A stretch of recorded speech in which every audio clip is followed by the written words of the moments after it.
Hello and welcome to A Certain Point of View podcast, subcategory POV Plays, where we talk about the best and maybe some of the awkward Star Wars games of the past. I am joined today by my good friend Drew Miller. Drew, what's up, man? Hey everybody, how's it going? Just taking it easy at the house on a Friday night, man. I hear you, man. I hear you. Down to talk Well, some Star Wars. I'm excited. we have been wanting to do this for some time. You and I I think we kind of bonded in another live stream in the comment section about our love for games, and we were kind of exchanging jokes about Star Wars games. So I think that's pretty cool. So yeah, man.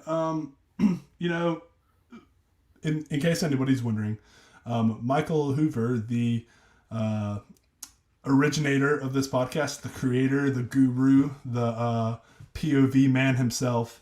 Actually, he and his wife just had their first son, Timothy Cannon, and love that middle name. And we are helping him out and doing something we've been wanting to do for a long time. But comment your support for him. He's done a great job for this, and it's really kind of him to let us do this as well. So yeah, well, Drew, you ready to talk about some games, man? Dude, I've been looking forward to it all week. I'm ready to go. Me too. Got the Me new too. microphone set up ready. We're breaking it in. I'm the hype. Yeah, that's awesome, man. Cool. And Drew, if you will, just double check your mic settings and just make sure that it's the actual mic hooked in StreamYard and not your AirPods, because it's clicking a little bit. But Ooh, let's look at that real quick. yeah, while you do that, if that's cool, I'm going to talk about my honorable mention first. Go ahead, man. You can even mute if you got to. We're good. Okay, cool. So today we are actually going to talk about the our top 5 Star Wars games. And while we talk about the top 5 Star Wars games, we're kind of give a brief history of those. But before we do that, I just want to go and get our honorable mentions out of the way, because it's really hard to make a list with just 5. So we have 6. And for my honorable mention pick, and this is going to be a good place for me to start talking about my brief history of Star Wars games while Drew gets ready. And Drew, you just flag me down when you're ready to come back in. But my honorable mention is PS2 Star Wars The Clone Wars. And this was a absolutely underrated gem of a Star Wars game. It is actually got a replacement case, so it's like nice and shiny. It looks really good on camera. But yeah, so I'm bringing Drew back in. And Drew, you mentioned that you were kind of a fan of this game as well. Is that right? Yeah. Does that sound better first off while we're good? Yeah, I think so. Awesome. Yeah. I don't have a lot of memories of playing it, like just super intense ones, but I think that I spent time playing that on PS2, obviously, and then it was either that Clone Wars game or another one that was on GameCube, and I played that quite a bit at my buddy's house because he had a GameCube. Yeah. A lot of fun. I do remember pretty well the vehicle combat being very good. You get to drive around a lot of the tanks and stuff like that, and Yeah. I'm a sucker for that era of Star Wars, but getting to drive around in the tanks and blow stuff up. I remember it having a pretty fun, obviously non-canon, but inspired by a canon event storyline that was very enjoyable. And I feel like there was a specific mission arc that happened on Kashyyyk, or a planet similar to that. I would have to look. That was just super enjoyable. Yeah. I think obviously it's a, well, not obviously if you've never played it, it is primarily a vehicle game where you play as like Obi-Wan, Anakin, Mace Windu, maybe a few others, and it's about them like piloting tanks or other kind of vehicles as part of the Clone Wars. But there's also sections in them where you get to go on foot as the Jedi, and at the time there weren't a ton of games that let you do that. And those sections of levels were incredibly short, but they were incredibly fun as well. And as a kid, because this one came out probably 2002, so I was 9, and so there's a mode on there where basically you get to, I'm actually going to pull it up as well. you get to do an arena, like as many fights as you want to. It's like a survival based thing, and you can pick a bunch of different Jedi. Here we got Anakin and I think Yoda playing, and it was just a ton of fun. I would play this with my brothers, and we would just do it for hours and hours and hours. And I just I don't see a lot of people talk about this one a lot, and I think it's underrated. Now that I've dug all of these out that we're going to talk about today, I'm really excited to just pop them in and give them another whirl after all this time. So yeah, man. So Drew, let's talk about your honorable mention, man, and then after that we'll kind of go more into our deep dive of our Star Wars history. Let's see here. I have quite a few honorable mentions actually, like that I just wanted to talk about. So I'll do that later. But one for sure that I would love to show the crowd here if they've not experienced it, uh, was a game on PlayStation 1 called Jedi Power Battles. And I've Yes. got that up right here. If you're ready to see that, Yep. everybody. Mm-hmm. So the premise of that was it was in and around the time of Episode 1, I believe, and I've not even watched this trailer yet, so I hope it's not like a Rickroll or something like that. You got the old school uh, Lucas game, LucasArts intro there, and you played as different members of the Jedi Council going around all these missions, and it was lightsaber combat, but it was like group. It wasn't just like one on one. Curry, correct me if I'm wrong here, but what is the camera mode that this game used where it's like up overhead like a party camera? It's not first or third, obviously. It's kind of isometric in parts, but then there's times where it's almost side scrolling as well. Yeah, and I wish I had some gameplay footage here, but this was the trailer. This was the game that really introduced me to Jedi Master Plo Koon and his orange lightsaber, which it turned blue in canon, obviously. But it was just a super fun hack and slash Star Wars game, and you got to play as different members of the council and just hack droids and different monsters and stuff to pieces, and it was just a wild game. That was quite a bit of fun. Obviously, we see a Jedi here um, using a red saber. That's not going to happen much, but it was a lot of fun. You fought a lot of Trade Federation droids, and they had different, droids we didn't see in the movies, and monsters and different force abilities. It was just, I said it. It was a lot of fun. This game. Yeah, I completely agree. I think it was one of those first games where you got to play as like a bunch of different Jedi other than like the main characters. I remember it being very confusing too because in that game Mace Windu had a blue lightsaber, yet he obviously has the purple lightsaber later, so they hadn't quite decided that yet. Um, yeah. So also, what was cool about that game um, was the fact that you could play as Plo Koon who had the yellow lightsaber, and that introduced me to him, like you were talking about, and it's a lot of fun. But I also remember it being like incredibly hard. Like it was a very difficult game. It was difficult. Yes, you are not wrong. It was. I remember it being very challenging. Yeah, for sure. Um, so since we've kind of gone into some games that we love and some ones that we think are fun, let's transition to the history that we have with Star Wars games. So you've played a bunch, and I've played a bunch.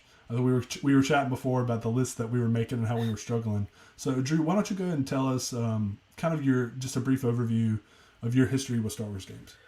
First off, I got to call Curry out for suckering me into sharing my top five because he needed it for pre-production for the show, and then he wouldn't tell me his because he wanted it to be a surprise. So Curry's a bad guy today. No, I'm kidding. He really did need it for the show, but then he wouldn't tell me mine, so I'm bitter at him.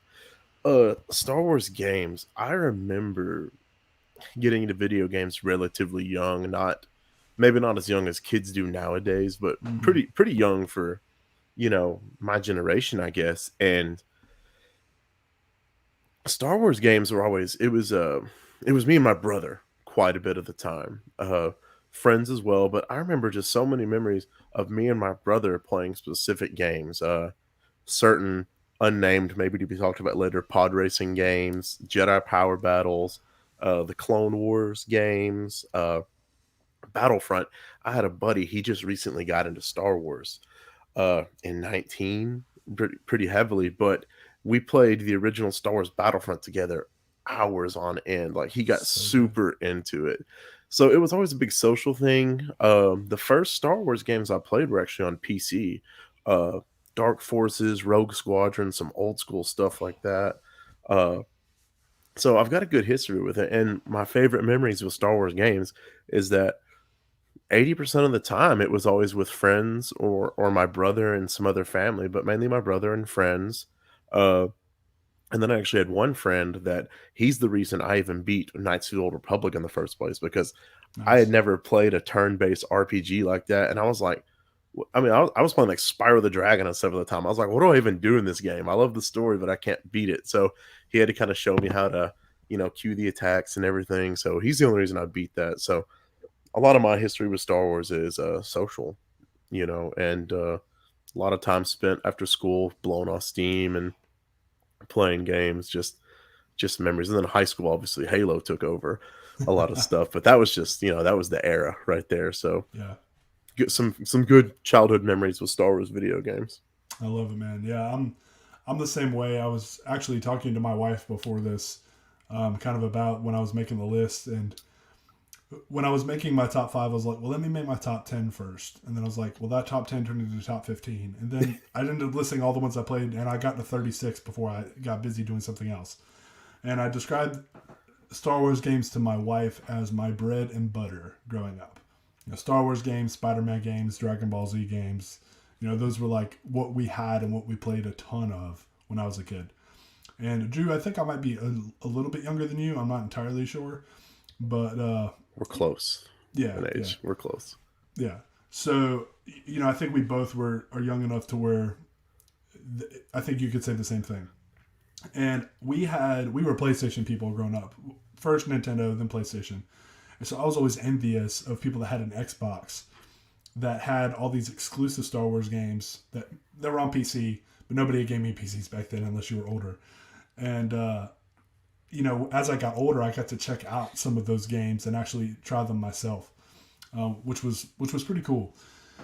But the PS2 games are where my fondest memories are, and not just PS2, but PlayStation 1. There was a lot of Star Wars games on PlayStation 1 that I wish I had the time to talk about today, but we also have this as a series for a reason, so stay tuned, and we'll talk about all of these at some point eventually, I am sure. I'd love to talk about more underrated titles that aren't necessarily the best, like the Clone Wars, as well as some other ones. There's one that's it's called Star Wars Demolition. Drew, have you ever played that one? Yes, it was deep in my honorable mentions. That Yes. was quite a game. It was basically Twisted Metal meets Star Wars. So you pick a character in their vehicle, unless you're Boba Fett, who just has his jetpack, and you go in an arena for Jabba the Hutt. And it's like a gladiator arena death match with vehicles. It was a ton of fun. I have a big soft spot for those. So now that we have officially given our background on Star Wars games, unless there's anything you want to add, Drew, I'm kind of ready to jump in and talk about these rankings. How about you? Yeah, let's go ahead and get in that top five. I mean, let me look here. Let me make sure I don't have any last minute top five adjustments. Yeah, I'm The kind of only like questioning mine too. the only two I'd love to deep dive into later, and they were on PC, would be the technically first two game of the Jedi Knight series, and that would be Dark Forces 1 and 2, with our Yeah, man Kyle Katarn love being Kyle. introduced in the Dark Troopers first appearance and everything like that. Some really cool storylines. So just a quick shout out on that game, and then I think I'm going to keep the top five locked with maybe a surprise flip near the Ooh, end. So yeah, but interesting. I'm ready for that top five because, like you said, this is a series, and we're gonna have some more to go. Yeah, and quick note on the Jedi Knight series. I played a little bit, well, a decent amount of Dark Forces. I beat Jedi Outcasts and Jedi Academy, but I've never been able to play Dark Forces 2 Jedi Knight because it's only on PC, and I've never been a PC gamer. So that's one I'm hoping I can get my hands on one day, or that they'll port to. But sorry, I'm laughing at the comments. Before we get started, speaking of, I want to take some time to go over some comments that we've had so far. So, Drew, I'm not sure if you know who Rural Farm Boy is on YouTube. I can't really tell by the picture. Let's see. I'm gonna I pull up know one he of. just recently followed me on Twitter, and I got to hit him back. So, real Okay. farm boy, if you're hearing this, I'm gonna get you back. He said Curry. I'm not sure. I can't tell by your picture. If you are still watching, tell us who you are, because I can't tell. It's too small, and I don't have the time to go look at your picture. But hey, thanks, man, for all the comments and for joining in. We also have several comments from a certain point of view, a Star Wars podcast. So we are talking to ourselves. It's not really. It's someone else from our team, and it's just funny to look at. But it's fun. I don't know if they know that this is so dangerous because I can pull up comments in the feed. But for some reason, Michael said, "Yeah, Drew, come on." He's talking about my audio mess up here. Ouch. I That's kind of a know. personal attack. What a dude. Let's see. Rural Farm Boy said, "I got that PS2 game, played it many a time with my youngest daughter." I think he's talking about Clone Wars. Michael said, "Episode 1 Racer is my entire top 5." That is a great one, actually. I didn't have an N64 as a kid, but they re-released it last year on PlayStation and Switch, and I beat the whole thing. And it Racer was great. is absolutely phenomenal. Yeah, yeah. And let's see. Michael said, "Dang, Curry, that crystal clear image." I got to show off a little bit. Drew's a lot cooler than I am, so this is all I got. And let's see. Farm Boy listens to our show faithfully. Oh, well, Farm Boy, thank you for joining in, and we appreciate you being here. We Okay, appreciate it very much. so Drew, I'm gonna sucker you again. I'm gonna make you go first and give your number 5. Okay, you know what? Just because you're making me go first, I'm officially gonna do a flip flop here. Ooh, here we go. Um, I hope y'all are ready for this. So at number 5, I originally had the 2000 and whatever teen, the recent Star Wars Battlefront 2. However, I'm swapping it for Bounty Hunter, the Jango Fett game. How about that? Was that a good enough swap for you? That is a fantastic swap. And for the reason only that me and my brother probably played that game through 20 times, no exaggeration. You got to explore some pretty unique and different Star Wars planets, criminal underworld, bounty hunting. There was like animals you had to fight, and the combat and traveling system at the game at the time was pretty unique as far as the jetpack and everything, and traveling around as Jango Fett. And it was just, yeah, yeah. Oh my goodness. Was so wonderful to see for the audio listeners that will be hearing this soon in the future. These We're platforming looking. sections were terrifying. Yes, it's a little bit of a gameplay from the Star Wars the Bounty Hunter game, and if you are interested in seeing any of these, we'll post some of them in the Facebook group. But yeah, a lot of platforming, but basically you roam the galaxy as Jango Fett and shot stuff up. You had your blasters, you had missiles, you had your jetpack. It was just insane fun. So I had to throw that in for a last minute flip because honestly, I mean, Battlefront 2 is incredible, but the amount of time I put into this as a child, the nostalgia factor has taken over for recency on this game. It was just crazy amounts of fun. And the voice acting was also pretty good. And I don't remember the music very well, but it had a lot of good voice acting to it Yeah, it and had a fun story. it had a lot of the like classical music from Star Wars and a lot of the prequel era music because it was released, I think, as like a tie-in to Attack of the Clones because it came out around the same time. I believe it So was. yeah, yeah, cool, man. Great, great pick. Yes. And actually, real quick, I have to segue back into Dark Forces. I think it was the second game, maybe it was the first or second game. I believe the actress who plays Hera in Rebels was a voice actor in Dark Forces. Oh, I I did would have not to know that. look. I was reading about it earlier, and her name popped up in the name Vanessa Marshall, who was Hera, popped up. I don't know if it's the same one, but when you see that name in Star Wars, you kind of, reckon it Yeah, might be the same person. yeah, dude, you were like the king of trivia. You know that? You have I, like these random like great facts every time we're on a podcast together or we talking in the group chat. You say something, I'm like, I just leave it to Drew to leave me dumbfounded with this amazing piece of knowledge. my family and friends all say the same thing. That's your new name. You are Darth Trivia. That I accept the role.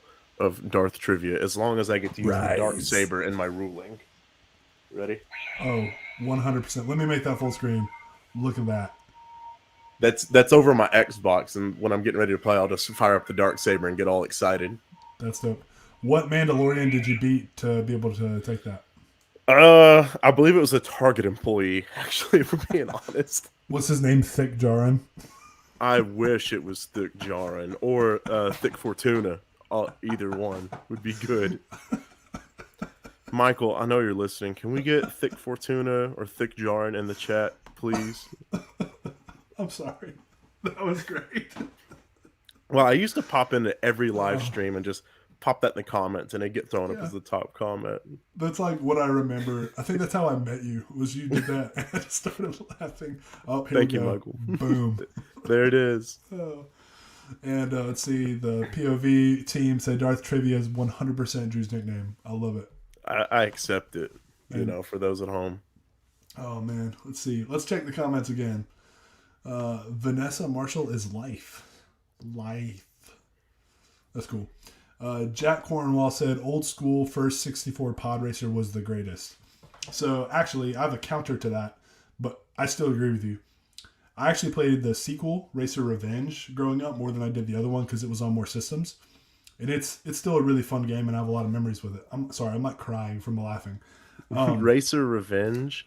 Yeah. My brother wanted me to tell everybody that was actually his favorite all-time Star Wars game because of how much we played it.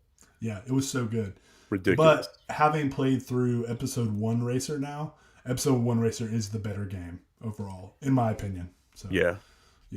Okay, well, Drew, are you ready for my number 5 now? Bring it on. I want to see where it lands within my honorable mentions because you said yours is wildly different compared to mine. Yeah, it is. I mean, you can tell of course, your honorable mention was touching more on kind of the stuff I think I'll be touching on. But I think so too. I'm going to bring in my number 5 is Jedi Academy. Ah, yes. And while I finally finished it on the PS4 port that came out, I actually think the Xbox version handles better in multiplayer and in the campaign. Man, this game, I was so sad I didn't have this as a younger kid. I didn't get to play it until I was in high school. And basically, for those that don't know, it is a follow-up to the other Jedi Knight series with Kyle Katarn that we mentioned. But in this one, Kyle Katarn is a supporting player, and you play as a character named Jaden Core, but you determine Jaden's story, his race, whether he goes light side or dark side. You get to design your own lightsaber from a couple presets, whether you want 1, 2, or a double-bladed like Darth Maul. And it's just so much fun. The story is firmly rooted in the Legends or EU timeline, and I love that it references different things from all of the books back then, so it rewarded that knowledge back in the day because that's all people had. And where the game really shines, though, is the multiplayer. Drew, did you play this game at all? Yes, and that's why I'm starting to get the uncontrollable giggles. I'll let you finish before bringing up something very, very important from this multiplayer that's going to be a treat for everybody listening and watching this. Yeah. So continue. Do not let me interrupt, please. Oh, no, you're completely fine. So Michael said, how old school we talking? And I'm not sure what he means by that. Did I say something about old school? I think something about the maybe the game having some old school lore and references, possibly, but I cannot speak for Michael. I don't even remember what I said. In 64, he was talking about, yeah. Okay. Michael, can you keep up with the pace, please? There's probably a delay. I'm just kidding. Yeah, so it is, and I did not pay $44.99 for this. It was just a sticker that was left when I bought it from a friend when I bought a bunch of his Xbox games. I went on a phase, and actually I'm still in this phase, where I collect games occasionally. Yeah, but the multiplayer, like my friend AJ and I, shout out to AJ if you're watching, we would just play this multiplayer in high school for hours, like, because it's not only a lightsaber game, but all the Jedi Knight games are also first-person shooters. So it just switches to third person when you are using your lightsaber. And so you might be like firing rockets at each other, jumping around, and then all of a sudden somebody shoots your rocket with force lightning, and then all of a sudden a lightsaber's come up behind that. but this is all happening in the air as you're jumping super high with the Force. Then someone uses Force speed, and then someone does a mind trick, and then you beat them up with a lightsaber, and then they use Force heal. And these crazy battles could just go on and on in the coolest levels. And they let you pick pretty much whoever you wanted from the Star Wars saga at the time. At least that was in the EU. So you could have, Chewbacca with 2 lightsabers versus Thrawn or somebody from Thrawn's race with like a double-bladed lightsaber. And I loved it, man. There's so many good memories. It is a fun game. They don't really make games like this anymore, where they're firmly rooted in split screen with a decently long campaign. And I adore this game. And look at that. Just look at that cover art, man. It's just so good. And anyway, I'm a physical media guy. So Drew, please tell us about your giggles. Okay. So I don't remember if it was from Jedi Academy or Jedi Outcast. However, the multiplayer was insane. And I'm so glad Curry brought this up unprompted. And for the people listening or the people going to listen to this later in the podcast feed, there was a certain map on this multiplayer. And Curry, I might even unlock a core memory for you. Like I said, I don't remember if it was Academy or Outcast, but here we go. You could play on the Death Star. And Yes. basically there's these giant shafts that led down, the reactor shafts like the Emperor fell into. If you were playing as or against, and I think it was only as Luke Skywalker, and somebody hits you with a force or a missile and knocks you down this hole, for some reason, they didn't think, maybe let's just use one of Luke's screams or, a generic scream of terror from any of the Star Wars movies. No, this is what they decided to give you when that happened. So, Curry, if you would kindly please bring up this tab. And are we ready for this? Oh my gosh, I remember this, yes. So you would fall down the hole, and this is what you would hear.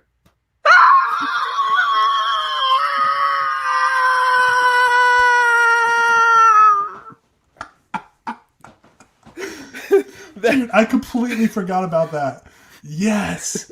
I don't remember if it was Academy or Outcast, but that's what you would hear. It might be in both, but it's definitely in Academy. I remember that happened. The first time I threw my controller down, uncontrollably laughing. We probably lost, or I lost whoever I was playing with, because who was sitting in the sound design room and said, you know what?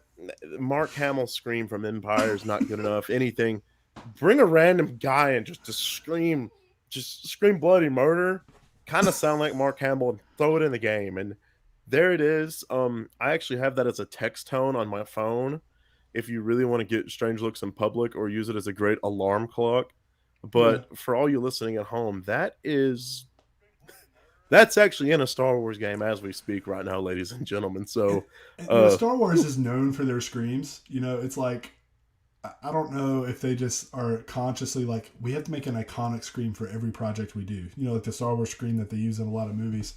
But also, at the Episode 3 video game, when Anakin died, I'll see if I can find it here in a little bit. But we had to find that one. You know what I'm talking about? Like, yes, he just made this like ridiculous, like. My friend AJ and I still joke about it to this day. Because if he lost his Anakin, like everything about the death animations, like at the time, we didn't know any better, so it didn't bother us whether it was good or bad. Because it was so funny, it's what made it memorable. I have to ask from our new person that entered the chat, the Outer Rim, a Star Wars channel, who is a wonderful Facebook group and YouTube channel, has entered the chat. I'm glad they're here to support us. Were you here long enough to maybe, a minute and a half ago to hear an absolutely horrifying, blood-curdling scream? If not, we love to replay it. I think we should replay it anyway. I don't think anybody's going to complain if we do. So, ladies and gentlemen, this is the sound Luke Skywalker would make if he died in either Jedi Academy or Jedi Outcast in the multiplayer. I hope you're prepared for this, and we're sorry again for playing it.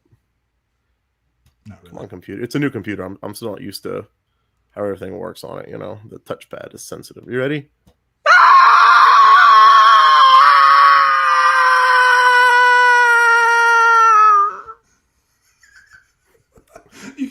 like how close the guy is to the mic at the end in audio?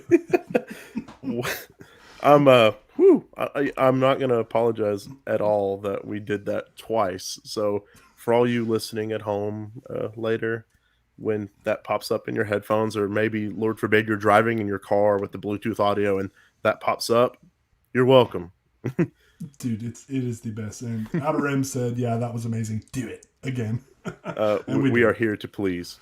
Yeah, I think that maybe should be our new sound design for whatever logo is next. Michael, take note. Take note. We know you're here. All right. So that being said, we're ready to move on to number 4. And Drew, it's your turn, correct? Yes, it is. My number right. 4, I've not played it in a very long time, so I do not have the uh details to give you here, but it was one of the first Star Wars games I played. It was on PC. We didn't have a gaming PC, but my dad liked to buy Star Wars games for me and my brother to play because he could be working in his office and we can be in there, uh, playing a game or whatever, hanging out. That would be Rogue Squadron, the first one. I know it had, I think, what, 3 different games. There was Rebel Strike and there was another one or something like that. But the Yeah. original Rogue Squadron game, it was for its time, I would argue it's pretty advanced. It was 100% uh piloting game with ships. Uh let's see here. I know that you got to you flew in outer, I think, was there outer space missions? I don't remember. It was like a kind of planetary missions, bombing runs, dogfighting with other starfighters. I know the Battle of Hoth was on there, and you get to trip the walkers with your cables on the snow speeder. I know on the GameCube release for Rogue Squadron, it was the second game. Beggar's Canyon was an unlockable mission you could do that was incredible. And it was just a really awesome game. And I remember you could there were certain missions you could do as like in the Falcon, and like you'd hear like Chewie roar and R2 make noises and stuff like that. And it was just, man, it was just such a fun game. I joked when I was younger. This is the only like core memory I have of this game. I said, "Hey, I want to be like a teacher or have a desk job one day." They said, "Why?" I said, "Because I can have this game and play it while I'm at work." So here I am years later without the game or anything. So shame on me. But Rogue Squadron, it crept up into my number 4 because of the nostalgia, purely. Nice, man. I love it. So my experience with the Rogue Squadron games, I think I've played the first one. I've got it now for N64. I think it may have been one of those things where, like, in Walmart they used to have N64s and you had to look way up at the TV. I think I may have played like a demo or a store version of it, and maybe once or twice, like at a friend's house or here and there. And I may have played one of the ones on GameCube. But I don't have a ton of experience with those, but I really respect those games, and everything I've heard is very consistent with what you said. So that's pretty dope, man. Good pick. Thank you. So let's see, we got some comments. Yeah, let's catch up on those. The comments are going strong. Thanks, guys. We really appreciate this. Yeah, this is awesome. So Outer Rim said, "Hey, Blue Bantha Milk Co. This is a great convo on Star Wars games. I'm not sure who they are. Drew, do you know who they are? But anyway, Blue Bantha Milk, they are hilarious is what they are. They have the AI written script for like Star Wars spinoffs and stories that they've done. Oh, okay. They're on Facebook. I think they're on YouTube. They're some funny guys. So awesome. Oh, I feel like I just maybe he like commented like, "Hey, y'all need to check this out." Like he's trying to get him in here with us. Yeah. That's awesome. Blue Bantha Milk, if you're here, or here later, we heart you. Thanks, Outer Rim. Michael said noted when we were talking about the making the horrible Luke screen. Yeah. So let's see what else we got. We have Michael said, "What's up, Outer Rim?" Looks like someone named H2 on YouTube. Waved. H2, welcome. He's from a Discord community I'm in. He's a H2. I don't remember the real name, so let's go with H2. How's it going, bud? Glad to see you here. He's commented again. He's glad to be in this live. I did a little self promotion earlier, thanks to one of my buddies. It's his Discord. He lets me throw a little bit of self promo in there every now and then. So I really appreciate my friend doing that. Man, H2, thank you so much for being here and supporting your friend. And Drew, thanks for getting the word out there, man. That's Oh awesome. yeah. All right. Outer Rim said Rogue Squadron for N64 is fire. You guys are just making me want to play it again. I have a strong suspicion they're going to re-release these for Switch and PlayStation because Aspire Media has been porting a bunch of these old games. They just released the Coder re-release, and they're actually doing the remake of Coder as well. And they've done a bunch of other ones like Republic Commando, which is deep in my honorable mentions as well. Republic Commando. Actually, I saw it today at Target. It's Republic Commando Star Wars Racer 2-pack for Nintendo Switch. I know. I bought the digital versions, and I'm so mad I didn't wait to get the physical ones. Oh, nice. I like having physical copies. I've been buying up old digital Star Wars games on Xbox, like Jedi Starfighter and stuff like that, and playing through them. Same. All right. Michael said still need to play this. I think he's referring to Rogue Squadron. Yeah. Michael, there's a lot of things you need to play. And the real reason he wanted us to do this episode is because he's embarrassed about his Star Wars video game knowledge. Called out. Yeah, I said it. Live on the internet. I'm just kidding. I love you, bro. And hey, throw Gregory's comment there real quick, because straight up, that mission was hard, taking on the walkers on Rogue Squadron, okay? That was tough. They don't make it easy in any video game, but it is even harder in that on Rogue Squadron on the PC. It was ridiculous. Yeah, man. I gotta play it because I don't have enough of a memory of playing it to like fully comment or just enough to carry a conversation. I've seen a lot of videos. Yeah. Outer Rim said Rogue Squadron 2 on GameCube, bought it on launch day and it blew my mind. Yeah, fantastic I've heard game. Really good things about that one. I think it was Rogue Squadron 3. Is that the one where you can like run around on foot with Luke and his lightsaber? I think it was. Possibly. I know it wasn't the first one or two, I think, so it might have been the third. I've got it. I need to check. Long story short, I need to play that trilogy. YouTube and Wikipedia, thank you for granting us Star Wars knowledge of things we don't remember well from our childhoods. Yeah, Michael said, please release Rogue Squadron for Switch. Then I'll buy a Switch tomorrow if they release Rogue Squadron. I don't have one, but I'll get it tomorrow if they start porting a bunch of old Star Wars games to it. Well, they kind of already have, but I'm more of a PlayStation snob. I'd rather have it on that. But also, being able to play them on the go, that is pretty enticing. That feels even more nostalgic, nearly. It does. All right. HG says some flea market peddler malls are the best places to go to get older games. Completely agree. Actually, behind me on that shelf, it's a little bit of a mess because we just moved into a new house. There's a bunch of my games. It's a whole bunch of systems, and the rest are out in the living room. But maybe next time I can kind of go through all my Star Wars games that I own, because I own, I think, every console released Star Wars game there is. Wow. With the exception of like Game Boys. Game Boy games, which I'm working on. I have several of those. It was kind of a project I started. We're going to give you an awkward Dumbledore clap for that achievement. Awkward Dumbledore clap. My wife loves it when I do that at church. I kind of feel like maybe we should play the Scream when we want to congratulate people. even a better idea. Yeah. Michael said, not embarrassed, just self-aware. Well, admitting's the first step of the problem, so, you know. And then POV said, just beware of the fake copies if you care about that sort of thing. Yes. They do have those. Yeah, and it's very frustrating for cartridge-based games. All right, so moving on to number 4. Wait, is it my turn? Yeah, it's my turn. Yeah, it's your number 4, yeah. I'm sorry, I'm doing 1,000 things. We're good. My number 4. Oh, okay. This is what I was talking about earlier. I do not... So growing up, this was my brother's game.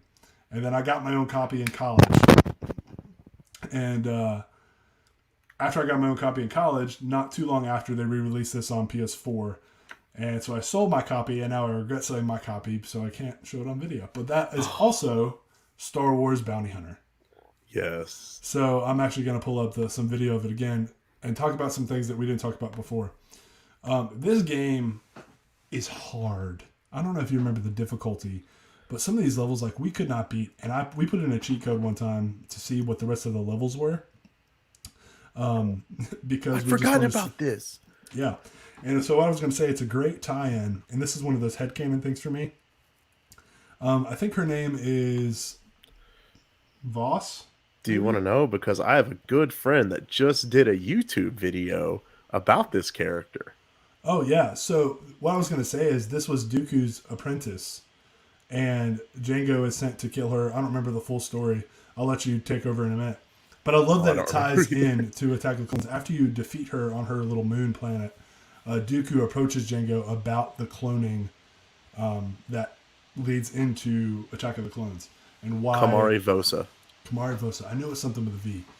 Yeah, you go ahead and give a little bit more background on her if you want to. She was kind of a precursor to Asajj Ventress, I feel like. Yeah, really. I'll tell you what, I'll just read the quick synopsis from my good friend, Star Wars Lore Seeker on YouTube. One Star of my Wars Lore good Seeker's pals man. here. Oh, he's that dude. I know I think he was working. He was planning on tuning in and giving us a few comments here or there. Oh, awesome. So Kamari Vosa, a force-sensitive human female, was a fallen Jedi who served as leader of the Bando Gora during the final years of the Galactic Republic. Though highly regarded by her Jedi Master, Count Dooku, the former Padawan fell to the dark side of the Force following her banishment from the Jedi Order. Okay. Yeah, she's got a great story. The story of that game is underrated to me in a lot of ways. And I think somebody mentioned that in leading up to her, you go to this moon planet, the Bandagora. I think if we're talking about the same level, they're like these demon moon zombie things that you fight, and they're like super terrifying. I'm hoping I can find some. Let's see. Let's see. Yeah, Gregory, your comment right. The Bandagora, that was a nightmarish mission, both in content Yeah, you and can see them difficulty. Yeah. jumping around and like they like swarm you.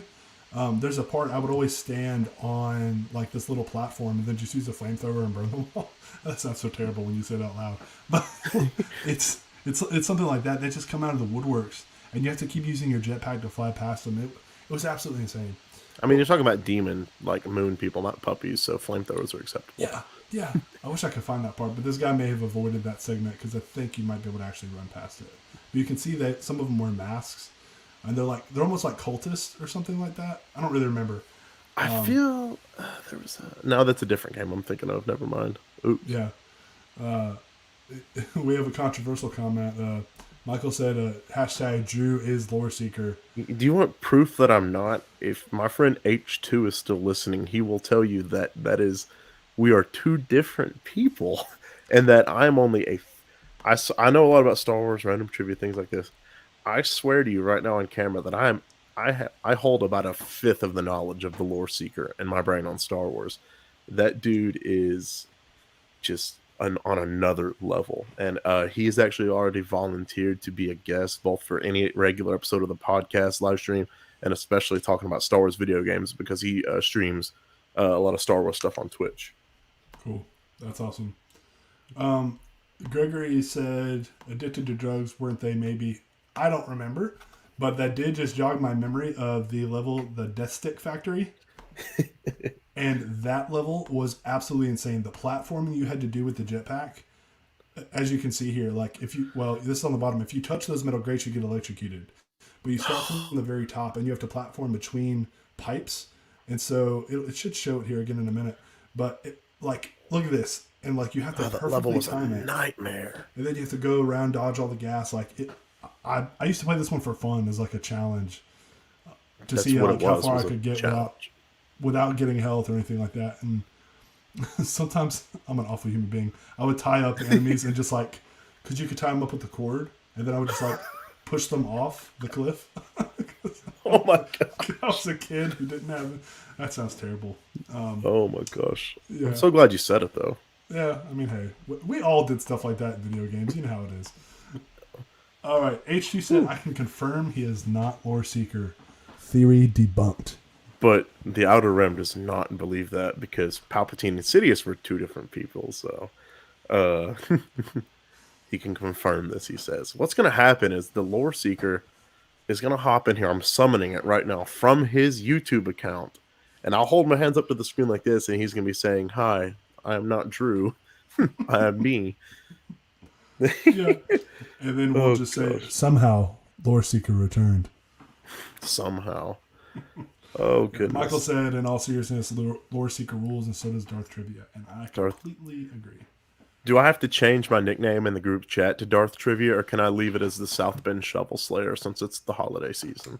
For the holiday season, I think you're good, but you're Darth Trivia from here on out.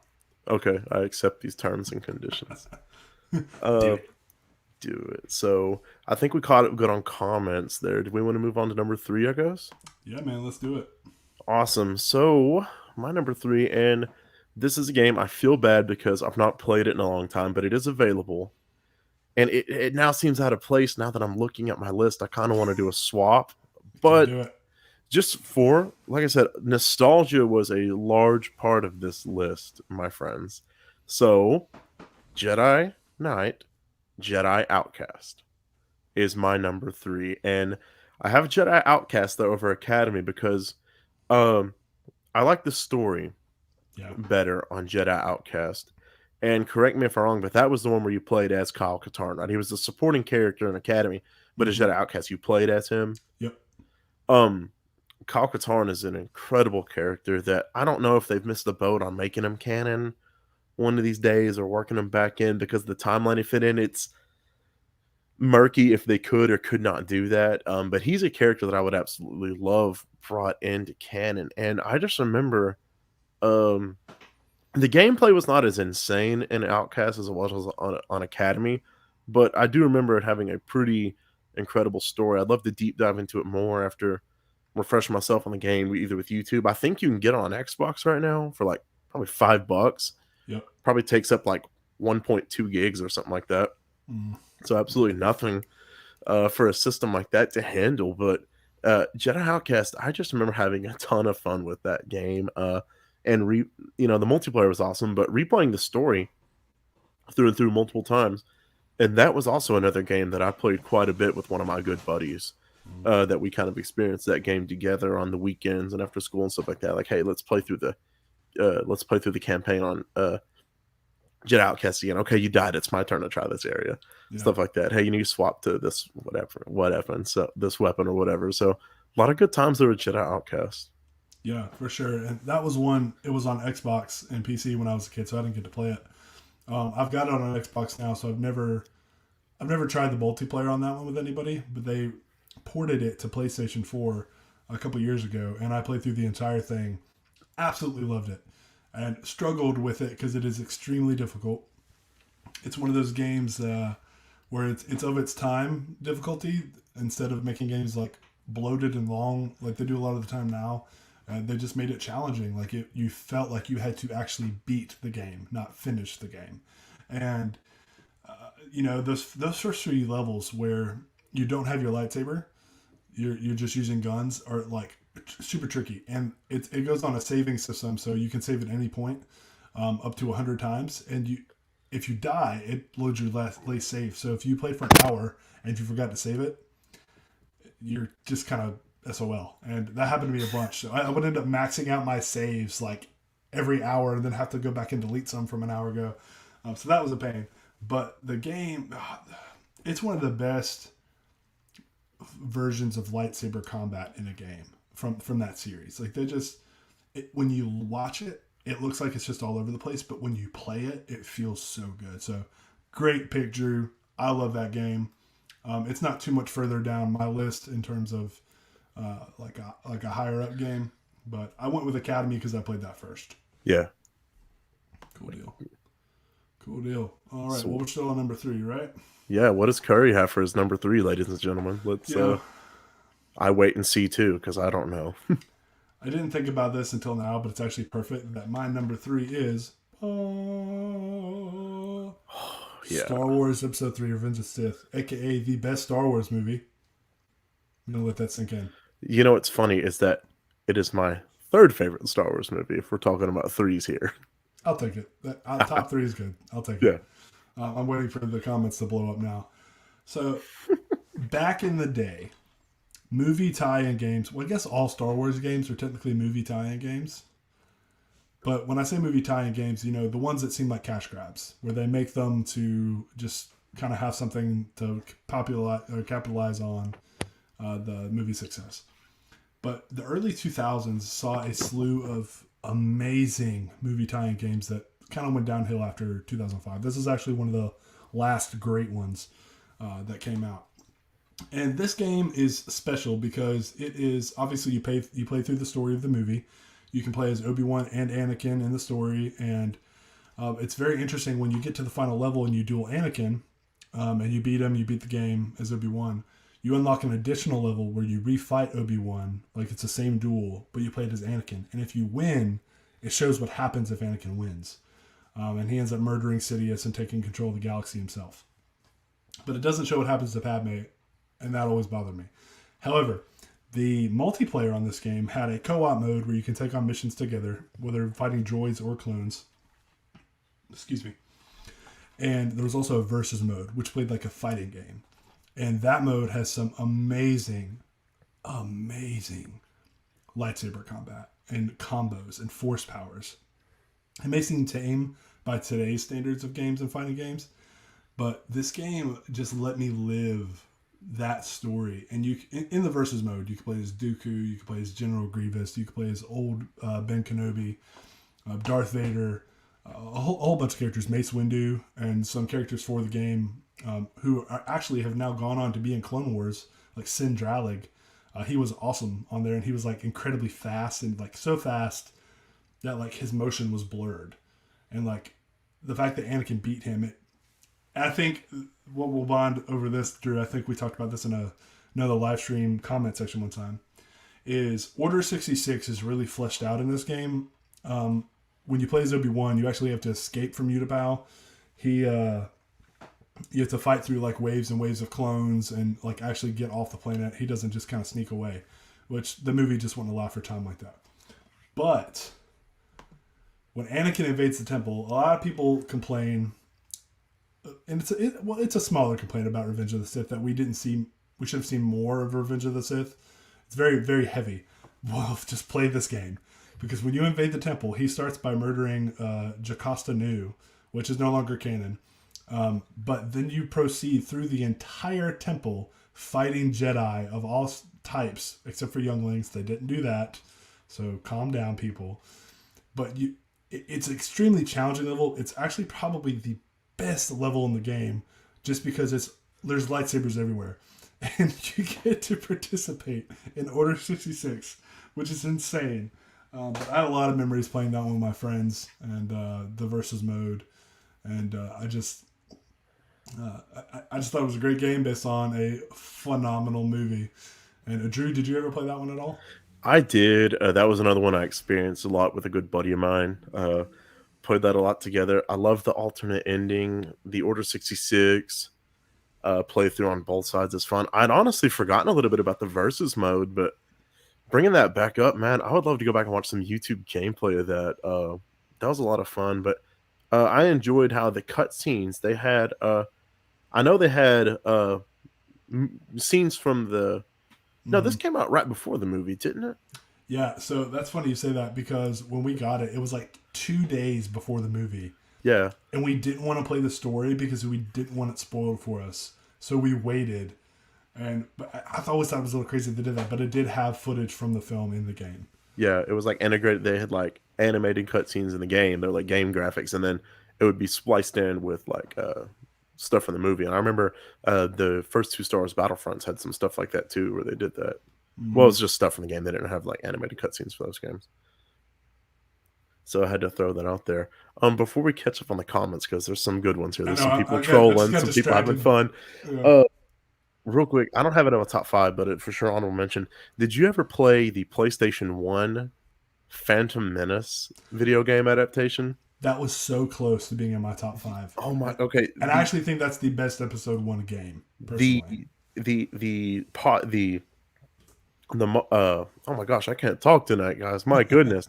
The Boonta Eve classic, where you actually meet Jabba and he drops into a monster, and you go around the pod race. I know I said podcasting, the pod racing track, and you do all this crazy stuff. There's this dude, I vividly remember this. I cannot find it on YouTube, unfortunately, but there's this random NPC you can interact with. And you walk up to him, and he's like, "You stepped on my foot, and I'm gonna shoot you." And I just remember that being so crazy. And then there's a random street merchant trying to sell you, and I quote, Dweezil and Pally. I don't remember if that actually happens in episode 1, but I just remember that game so well. And I played it on the PlayStation 1 portable most of the time with the little flip-up screen. Yeah. And I had to bring that game up just real quick, not a deep dive, but that game was insane. It was, And it dude. had good lightsaber combat for a PlayStation 1 game and Mhm. like things like that. And it was all lightsaber from here. You basically played the entire game as Obi-Wan and Qui-Gon. And No, actually, you could play as Captain Panaka and oh Padme as yes. well. Yes, I forget. It's been Yeah, so long. yeah, and it was also difficult, and it had that more top-down perspective. I love that game. I played it so much. I love that it expanded the world of the prequels even more than the movie did. You could talk to like pretty much anyone. There was side quests. Um, I'm learning that I was a very dark child. Apparently, I accidentally killed someone that you were supposed to talk to with a lightsaber, and then I found out you could kill anyone you were supposed to talk to. And There were incredible death screams in that game too. I was about to say that. Yes, there were incredible death Incredible. screens, and there's also, if I had time, I would try to find the video. The part where they're in the ship above Naboo at the beginning, you have to go through the ventilation shaft as Obi-Wan, and there's a giant fan you come across, and there's a little secret compartment you have to go. But if you jump, like try to jump across the fan, you fall into it. But when you fall into it, Obi-Wan explodes into 1,000 pieces with no blood. So it just looks like a plastic toy got ripped apart. It's hilarious. I love it. And you're seeing a common theme here with Star Wars games. But before we move on, and Drew, thank you for bringing it up because I love that game. We'll have to do a I deep had dive to. on that one too. I wanted to show a little bit of Episode 3 gameplay because I forgot. But this is just from the campaign when you're fighting Dooku. And it's just really solid combat. That was just it was a ton of fun. And this is kind of what the versus mode looks like without the battle droids. And I thought it'd be a good example to show. I adore it. This was still incredible fun in to me. 2006. Yeah, Like, 2005. But yes, oh, what's fun? Oh, I got my years backwards. yes. Come on, Darth Trivia. What are you doing? It's been a long day. Or was it a test, my master? What? Oh, was it a test? Yeah, sure. I No, was like I making said, a it's been a joke. I long was like, day. Oh my yeah. goodness. That Woo. was funny. Okay, so let's catch up on these comments because there's some ridiculousness going on that I'd like to address. Let's see. All right. This H2 started said, when we started talking about episode 3. Yeah. yeah, Michael said, "Our Revenge of the Sith is my number 5. That's good." H2 said, "Worst movie of all time. You're wrong. It's not good." You know what, H2? You're not good. How dare you? How dare you? But he said, "No, I'm just trolling, so I forgive you." And he said, "Please don't ban." All right, we won't. I don't even know how to do that. But We'll forgive you. Michael said they show plenty of Order 66 and Revenge of the Sith. That part of the film is executed well. I agree. I think they show plenty. I wouldn't be mad if we had seen a little bit more duels, but I think the thematic elements of that scene come out in the way they show it. And I think if they'd done too much more, it would have gotten the R rating that was rumored in some of the early cuts of Revenge of the Sith. And I suspect we may see some flashbacks in the upcoming Obi-Wan Kenobi show. But if we don't, that's fine. Fingers And crossed. we've we get seen a little bit. like 1,000 other different perspectives of Order 66 since then, so I'm okay with that. There might be a game coming up in my top 5 that covers Order 66 again from a unique perspective. So who knows? Yeah. Michael said, "Death Screams, band name, I call it. Only if Drew and I can be backup singers mimicking the screams from all these games." I think that is a wonderful idea. That sounds amazing. Gregory Hill said, in regarding, if you kill people in Mos Espa, but Anakin calls you murderer and said he won't go with you. Yes! Yeah, he I like forgot runs that detail. away. He runs away. And I think the game is like broken at that point. Like you have to die or start over because you can't progress. Outer Rim said episode 1 racer has been mentioned. Offended. Yeah, we talked about Actually, that at the beginning. we Yeah. did. So how about Outer Rim? Don't be late next time and come to when it starts, and you'll see that we actually already talked about it. Get off So my nice stoop. try. Get off of my back. I know who you are. I'm not going to say your real name, but how dare you? But we did talk about it. To recap, for you, just for you, we talked about how it is a phenomenal game, and the port was a lot of fun too. And Michael said, "Scroll up, yo." Agreed. Who is that Dragon M fella that keeps commenting stuff? He seems like a cool guy. Drew, are you Dragon M? Yeah, that's my that's my screen name for YouTube. So it's not, it's not Lore new Seeker? No, his would pop up and say the Lore Seeker. But you are Monster Island Lore Seeker, are you not? But I'm co-producer. That's why I have that dragon thing. So there. you're That's saying, fun. So you're saying you are a lore seeker on YouTube? I'm but not the. I'm a member of the lore seekers. Will the real lore seeker please stand up? See, I'm sitting. I didn't even stand up, guys. You know. Yeah. Hey, do you want to plug that channel real quick? Do you want which one? No, I'll Monster do that. Island. I'll plug that later. Okay. It just came out naturally. My bad. That's okay. I've got 4 like kaiju type Funko Pops right here, so I'm looking right at them. So they're on my mind. Perfect. Oh, actually, I don't know. I don't really want to touch my camera. If you look on top of that shelf, there's a whole bunch of them up there. I've got just the one NECA. I got the 1962, and he is derpy as they come. If you look at him from the front angle, I hope nobody at home can see this, but Godzilla's about to take over the shot. I totally just messed up my camera, but there is your screenshot for those at home there for the derpy 1962 Godzilla. Oh, there we go. My goodness. Oh gosh. I love King Kong vs. Godzilla. Such a good movie. But I own like 4 copies of it, I swear. Yeah, I've got to grab a prop before our next one, so go ahead and go through these comments and I'll be right back. I heard Dragon M is the lore seeker's burner. I don't know what to say to that other than Drew conveniently took off his headphones when you made this accusation. Outer Rim, a wizard is never late. He arrives precisely when he means to. You just had to quote my favorite movies of all time to make me forgive you. Listen here, Michael's about to be in trouble. He's dissing the king of the monsters right now. Michael, you made the mistake of letting me and Drew do this live stream, and now you're telling us to cut out the Godzilla crap. You know what? Just because these are sitting right next to me because I had to move them, I have the same figure. Yes! Unopened. I opened mine 3 days ago. I haven't had the heart to open them. And I also have, from one of my favorite Godzilla movies, Godzilla vs. Violente figurine as well, where he's covered in acid. I've got some more too. But that's enough about Godzilla before Michael fires me from the podcast. We'll have another Godzilla live stream. That's right, we will. Hey, we'll do it for Monster Island Lore Seeker. Anyways, moving on to number 2, correct? Number 2. Yes, number 2 indeed. Drew, take it away, man. All right, so for number 2, let me introduce everybody to my good friend here, Cal Kestis and BD1 from the incredible... I'm a Funko collector, if you can't tell behind me. There's like 30-something of just Star Wars up there. And then the shelf in front of me is all Marvel and like other assorted movies and comic book stuff. So this is Cal Kestis and BD1 from the incredible Star Wars game, Jedi Fallen Order. And Jedi Fallen Order is unique because it is canon in its story. And it is incredible. For those in the comments that either watched gameplay or played it, it is worth playing even on the most... easy difficulty. Do not feel bad because it is a difficult game if you've never played a game of its style, like me, who played through my first gameplay on the first. Michael, I see you down there. You're about to be in trouble, sir. You see that, Michael? You're about to be in trouble. We did have me on full screen there for a minute, didn't we? Yeah, that's okay. It is an incredible game. I remember when I first got advertised, people were like, oh, well, it's another platforming Star Wars game, but it is so much more than that. There's a lot of exploring to do. You have to, be able to learn and harness new force powers and things of that nature.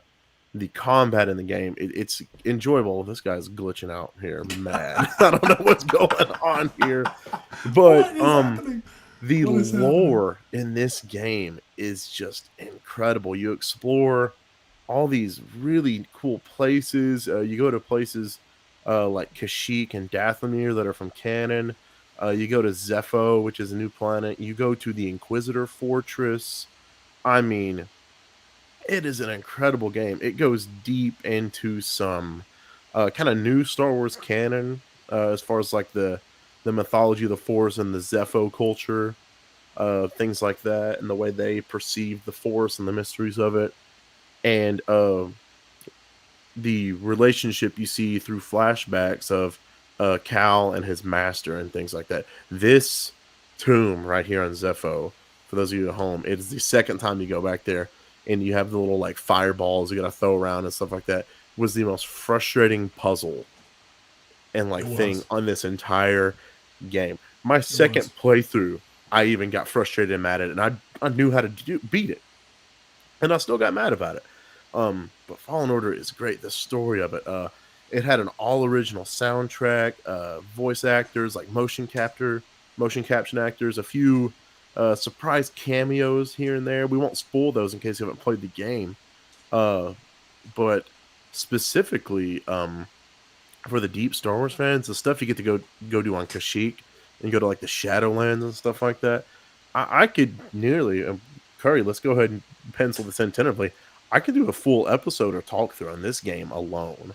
Heck It yeah. is just so incredible, and you get to, you get to customize your lightsabers, and you can, very violently like force pull a stormtrooper towards you and jab your lightsaber, and it like zooms in real close.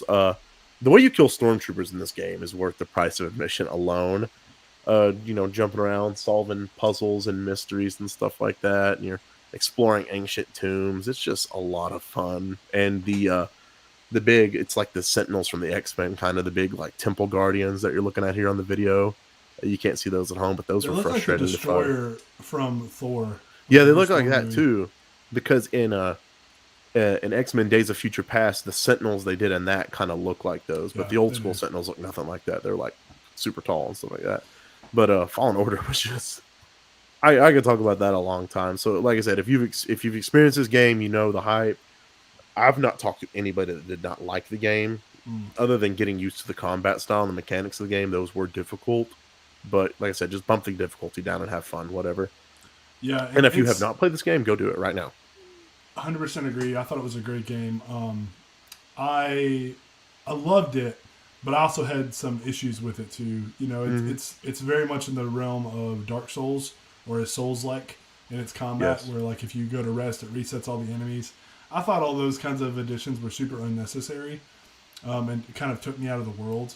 It was a very buggy game at launch too. There was a lot of glitches, as we saw a minute ago, but I thought the story was so well done. The thematic elements, the characters, the graphics, like it was just such a good story to play through and experience. And the gameplay was like Dark Souls meets Uncharted, uh, meets like some very basic elements from The Force Unleashed. And it's a very tame game because you're playing a young Jedi who never finished his training. So, because one of the complaints some people had was that just you feel super weak and you're when you're fighting like just a regular stormtrooper can kill you. I have a two-pronged response to that. One, I think it elevates the danger for the character and it makes you feel like any battle could be your last battle, like it actually would be. But I also can respect the fact that when you've played as the Master Jedi and all these other games where you just mow through people and can take on these crazy amounts of enemies, I understand that complaint a little bit, even if I have a more nuanced position. You really, really earn it in this game. You do. And by the end of it, not everybody plays the game the same way, because there's like, you're leveling up. Every time you level up, you select, different abilities and like knowledge that you unlock, because you're reconnecting. You have you cut yourself off from the force your character has. And so as you go through it, you have to relearn your force abilities and things like that. And people go through the skill tree in different ways. So two people, I mean, it's not this intense like KOTOR, but you probably won't play the game the same way in strategy that other people did. Some people rely on the force, some people rely on the lightsaber skills or balance of both. And like I said, if you've not played this, you need to, and Yeah. it's a lot of fun. Yeah, I think the only other thing that and this is I'm guilty. A lot of Star Wars games are guilty of this. Is when they won't allow like I'm gonna sound super dark and twisted again, but they won't allow dismemberment by lightsaber in games anymore. They haven't for some time because it's too violent. So it's like when a stormtrooper can take 6 lightsaber hits to the face, I'm kind of like. But at the same time, I know there's got to be a level of like they have to have a health bar. It can't always be that way. But I remember that being a big stink when it came out, and I was like, yeah, I get that, but it's also nobody complained about it with Battlefront, so it is what it is. Yeah. Let's see. Michael said, one day I will play Fallen Order after I play literally the other 200 games I'm supposed to play. Michael, You should bump this into your top 10, top 5, no questions asked. Yes. Knowing you would at least watch, there's a bunch of YouTube channels that do this, but there's one called Gamer's Little Playground, and he takes the cutscenes of a game as well as essential gameplay and edits them into a movie. And sometimes they're like 6 to 8 hours long, and he does it for like all the big releases. So people that don't have like the new consoles or don't have time to play games can sit and enjoy these as a film or as like a episodic thing. And it's really fun to do that. And it's a great thing to have, especially if you're not really a gamer, and I know you're not much of a gamer. So check that out. Gamer's Little Playground. But yeah, Drew, I completely agree with you, man. Fallen Order it was so good to have a non-multiplayer, like focused single player, expanding the lore Star Wars game again. It was like being a kid again when I played it. Story driven, dialogue driven, so good. And not just another platformer. It came out on my birthday, so I'm like, that was just special. Everything good comes out around my birthday, it seems like. And I'm very excited for the assumed sequel we will probably get. Yes. Yeah. Cool. Well, my number 2, and I'm going to get some flack for this one. I already know. Bring it on. I already know. But I have no problem in defending this story and this game, the book and the comic, and the entire character that it's about. And that is Star Wars The Force Unleashed. Good choice. Not in my top 5, but man. This was actually my number 1 for a long time. And I don't blame you one bit. I promise I'm not just hugging it to my face like a weirdo. It's actually cold, and it's been randomly hot today in North Carolina. And it actually feels amazing. It feels amazing right now. But anyway, this was the second game I ever pre-ordered. And I remember being so sad. It got delayed 3 times. And each time I was so sad because the trailers were great. It was... George Lucas had involvement in it. It was marketed as the official like story between 3 and 4. This is one of those ones where I will argue for it to be in my headcanon because there's not much that actually contradicts, with the exception of the whole, well, I don't want to spoil it for those who want to play it, with some stuff with the Rebel Alliance. There's twists and there's turns. Looking at it solely as a Star Wars story, just the story, it is full of every theme that you could want and every bit of action that you could want. Great characters, world building. Now it gets flack for being a power fantasy, and I just look at those people and say, "Duh!" It's called The Force Unleashed. It's a video game. It's a video game. One, so anything's going to be exaggerated and have hyperbole, but you know, it is also about an unusually strong Sith apprentice who is actually the offspring of a Jedi. And we know that Jedi children tend to be stronger than the average, like Luke and Leia and all of them. So I can make the defenses there. But there's a particular part in the game where Starkiller, aka Galen Merrick, brings down a Star Destroyer. And it's actually on the back of the case. It was featured prominently in the marketing as well. One, if you've played the game, that level's hard.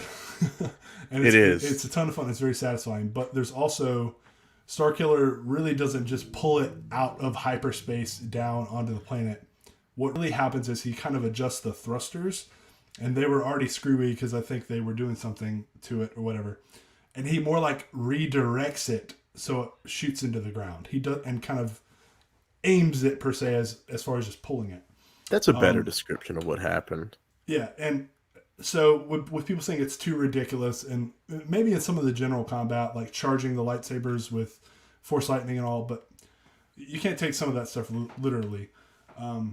However, the relationship between he and Darth Vader and how it continues in the sequel, which I also find to be underrated, it's one of my favorite Star Wars stories. I wish we'd get like some new canon version, or I wish they would at least bring Starkiller back. And I know that we're planning to make him an Inquisitor in Rebels. And that didn't happen because Dave Filoni actually said that he felt the character, he didn't want to dumb down the character. He wanted the character to have what his due. And Michael Hoover just asked, Sam Witwer's in The Force Unleashed, right? So I have a funny story about that. Yeah, he does the character model for Starkiller and does the voice and everything. So I played this game, and then I watched Smallville Season 8, and in the opening credits, Sam Witwer's in the credits. I'm like, hey, that's Starkiller. I didn't know he was a real person. I just thought he was the guy in the game. And of course, Sam Witwer has had a wonderful role in Star Wars since then.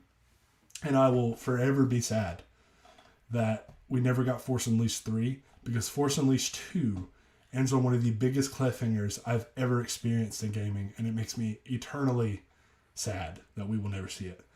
But this game also has an opening prologue where you play as Darth Vader hunting down Jedi on Kashyyyk, and you kind of get to test the whole game out. And I honestly, if it wasn't for my number one for very specific reasons, I truly adore this game. Like, it is one of my favorite games of all time, and I will defend it proudly to anyone who is naysaying. If you oh, I'm sorry, I don't mean to cut you off, buddy. Oh, dude, you're good. Combine, yeah, there's some insane stuff here there, but at its core, the themes of the game, the story, and you combine the stories of 1 and 2 and what they could have done with 3, not you one cannot argue that there is not a good Star Wars story and game. Like I said, everybody's complaint is, oh, he's too powerful to be made canon. Well, not really. I mean, there's ways you could do things, but as far as the story, it would be so awesome to see that in a series or a character, or even, I mean, what if they did, Force Unleashed 3 or something like that, or brought it back in some capacity. The story, sorry, let me just kick my microphone over here. The story alone is worth experiencing in that game, kind of like Fallen Order, but it's a very unique story. Mm-hmm. Like I said, some great supporting characters, fun locations, and things you go to, and you get to slice up stormtroopers, which is always fun. I mean, who doesn't like to do that in a game? So yeah, you got that kind of stuff, and it's a lot of fun and a wonderful story. And I'd honestly kind of not thought about that cliffhanger in a long time. I need to go back and experience that. But yeah, if we would have ever gotten to number 3, yeah, that would have been a ultimate trilogy. And 3 was supposed to be a somewhat more open world, and it was going to be co-op, where Vader and Starkiller have to team up, and you play as one or the other. And Vader was going to be more power focused, Starkiller was going to be more speed focused. And, some of the complaints about this, other than just the Star Destroyer scene, are like, there's times when not an X-Wing, a TIE fighter flies by, and you can grab it and throw it at the enemies. And people are like, that's ridiculous. A Jedi can't do that. And I'm like, well, Luke and Yoda both move the X-Wings in the movies. Also, in more recent projects like Clone Wars Season 7 or The Rise of Skywalker, we see Jedi literally holding ships back from flying away fairly easily. Yeah, and Rebels. The Inquisitors do it in Rebels. And so does Vader with the Force, but fairly effortlessly too. So Rey is actually playing tug of war with Kylo Ren and then blows it up. So I don't know. Those arguments to me are just kind of reductive. They're just planting the seeds, Curry, for bringing it back. Right. If you don't enjoy the extreme, like, if you prefer the more grounded fights, and a lot of times the stories in the movies kind of demand the more grounded fights due to what's happening, whereas games allow you to see Jedi at their fullest potential, kind of like the Clone Wars 2D series. Ahsoka did it too. That's what I was mentioning in Clone Wars. Yeah. Michael Hoover just said that. But anyways, I'll shut up about that. I love this game. Michael, this is another one, man. Just experience the story. You should check it out. The cutscenes on YouTube. I really love it. And to me, with some slight potential adjustments with Rogue One and Rebels, the story could actually be a headcanon thing if you really wanted it to be. They could at least make a great comic run. Yeah, well, they actually made... So when this came out, they did the game, multiple versions of it. They did the novels, and they did a comic book adaptation of it. I read the books, and dude, the books are even better. I never read the books, I guess. They go way more in depth about Starkiller and some theories about his clone in the second one. It's awesome. Oh, yeah. Michael said, Game 201, I need to play. Yes. The list continues, Michael. Oh my gosh. So, hey, I have an idea real quick for everybody at home here. Before we reveal our number ones, even though I know what mine is, Curry's might be the same. Who knows? I doubt it, but we'll see. We've been off so far from each other, but we're lining up on our thoughts here. Uh, did we ask anybody on Facebook for their top 5 or Twitter or anything like that? Or did I just go do that personally? We did not on the stream, so let's do that Okay. now. I've got a few top 5s here from some friends over in Discord. And don't worry, friends from Discord, I'll just use your screen name. I won't use your real names, obviously, because I don't know any of your real names. So I went in there and I said, hey, let's talk about, I'm doing a live stream in a few days. What are some top 5 games? So H2, actually, he was in here chatting earlier. He gives us his number 5. I don't remember if they're in order or not, so I apologize. He gives me Lego Star Wars, the complete saga. Yes, that's like my number 7. I have another YouTube video to show from Lego Star Wars because it's important. Force Unleashed 2, Knights of the Old Republic, Bounty Hunter, and Star Wars The Old Republic, which is the MMORPG of Star Wars that I never got to play, but there's a lot of cool stuff with that. And I think they just recently even did an expansion, so that's pretty cool. It is the only content that is still Legends that is still being produced. Yes. And that's because so many people are still playing. It looks like a lot of fun. So let's see. I got another friend here, Bricks fan. He's a big Lego guy, so Bricks, cool guy, real nice fella. Actually, we chat over on Discord a little bit about Star Wars. Real nice guy. So he gave a pretty similar list here. We're gonna go with Lego Star Wars: The Complete Saga, Force Unleashed 1, Jedi Fallen Order, the original Battlefront 2005, which was actually kind of hard to play compared to number 2, but it was still a great game. Mm-hmm. And then 2017 Star Wars Battlefront 2. Nice. Which was in my top 5 until I booted it because of nostalgia. And then I got one more here. Okay, this is a Nightmare. We'll call you that. Greatest Delia. So his is actually ranked here. So Battlefront 2, Knights of the Old Republic 2, Force Unleashed 1, Star Wars: The Old Republic, and Lego Star Wars. Lego Star Wars really is fantastic, man. It really is. I cannot wait for that new one, man. Oh my gosh. I have just all 9 movies plus the spin-off movies and the levels from The Mandalorian. It is going to be so good. I think they're gonna you can do like DLC for that and everything like that. You can make like a Starfighter mode where you have little Lego X-wings flying around, and they could do a Rebels levels. They could do Clone Wars levels. They can do. So they're sitting on a gold mine with this game. I'm glad they delayed it so they can take time to get it right. Yeah, I agree to that for once. And I lost my train of thought. It was a good delay this time around. I want to. Outer Rim came back to make fun of me. Said Force Unleashed so OP. Curry loves that. Well, Outer Rim, you missed out on that whole conversation where I viciously defend it and to explain to everyone why you're wrong. But so you can just rewind there a little bit. But yeah, it is OP, and I do love that. You know, I'm a sucker for something like that. But that's not the only reason why. So great story, like we said.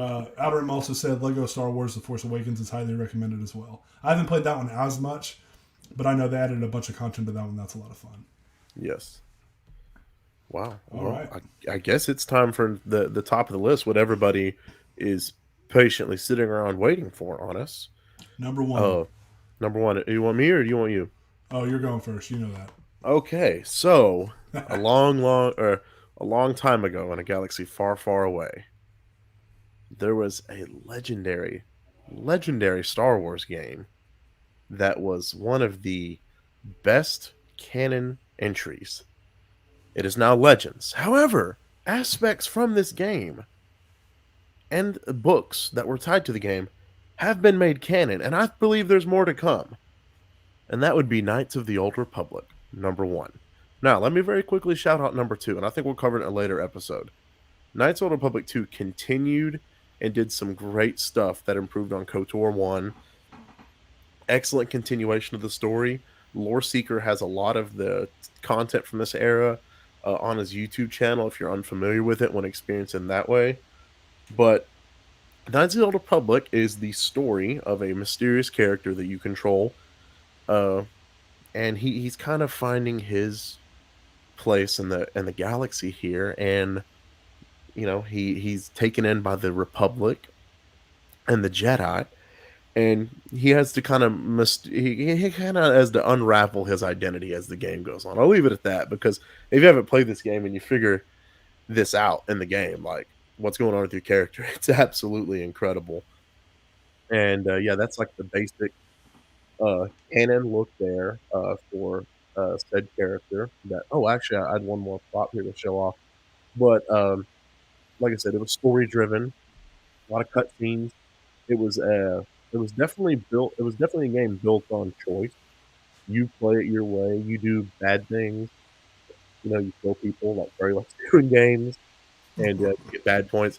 You select a party. So it's yourself, it's your character, and you travel with two party members. And the party members you select, they chime in on dialogue. They have dialogue with each other. They have interactions with you that are hilarious, and it's all unique based on who you choose. See, right, he's traveling right now with Bastila, who I have here, who is an incredible character from the game. Uh, she actually turns into a potential romance interest for you. Spoiler alert. She's a Jedi Master who has a double bladed yellow saber, and she's kind of responsible for. Oh, wait, you want me to show that, Carrie? Yeah, She's yeah. responsible for helping you on your journey to rediscovering yourself. This is the main villain of the game, the Darth Malik, who has this like cybernetic jaw implant because uh, in a lightsaber duel with his former master, his jaw was severed. Now, I don't have the Funko Pop of the master, but I have the Jedi version of one of the all-time popular and also possibly controversial sometimes Darth Revan. This is his Jedi form with his Starforge robes, which you can find at one point in the game. And one of my favorite aspects about this game is the lore and the things you discover uh, in it. You get to go to like an ancient Sith planet. The Sith planet is canon. Remind me, is it Moraban now? Is what they called it on the Clone It's Wars story? yeah, Moraban. it's more band, but I think they've even said in canon like that its name changed and it used to be Korriban. Yes. So like I said, it used to be Korriban, and then they changed the name because it had a horrible history. You get to explore these old ancient Sith tombs and learn about these old Sith legends like Marco Ragnos and all this other crazy. I mean, it's just incredible. And you go to like the original planet of the Sith, and it is. I mean, you go to Kashyyyk, you go to Manon, which is a water planet that is actually talked about in the High Republic. So that was the latest instance of them taking something from KOTOR and making it canon. And Revan is canon by name in Episode 9. One of the Sith Eternal Legions is named after him. And there is a deleted scene from Clone Wars from the Mortis arc where Revan appears. So they're so close to making this a deal. And there's a character from number 2 that was mentioned very briefly in one of the High Republic novels. There's just so many good things here. I could go on about this game, but it has an insane plot twist about 3/4 of the way through. You go to explore all these cool places. You got to fight through a lot of dialogue. There's difficult puzzles. There's a lot of speech checks, and it's difficult because you do have to level up a character and like assign points into classes when you uh, level up and things like that. And if you're not familiar with that, it can be difficult, but there's strategy guides online and it is turn based. So you have to like queue attacks and you can change to your teammate and command their attacks. But as far as for the story, this is the kind of game you at least got to go watch the like Curry was saying, Yeah. the mega cut of the game, essential gameplay and cutscenes. It is so good. Wait, Michael, show me. I don't remember that. Are you talking about Darth Bane? He's talking about Darth Bane.